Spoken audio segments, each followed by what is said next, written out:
After 22 years, more than 22 years after the worst terror attack ever on U.S. soil, local families who lost loved ones on 9/11 are reacting to news about the potential punishment for some of the men charged with orchestrating it. 2 on Your Side's Claudine Ewing reports tonight that the death penalty may not be on the table if the suspected terrorists take a plea deal. For many families, the pain of 9/11 seems like yesterday, not nearly 22 years ago.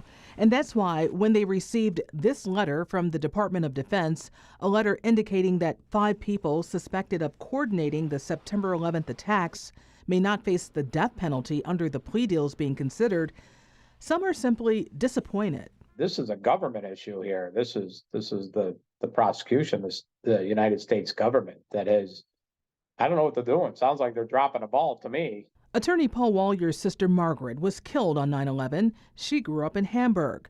The letter specifically says it is possible that a PTA, that's a pretrial agreement in this case, would remove the possibility of the death penalty at sentencing. Margaret came from a big family, so there's really a bunch of us here that have been texting back and forth. The general consensus is, yes, we definitely don't agree with it. It's basically a disgrace. I mean, after 20 years, I mean, what's the point of having a federal death penalty if you're not going to use it in a case like this? Basically 3,000 murders.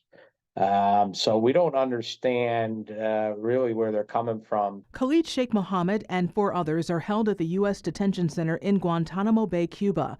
We've learned over the years from court proceedings that Mohammed had the idea and presented attacking the U.S. on 9/11 to Osama bin Laden. It's not only that letter that's coming now, it's the 20 years that have gone by.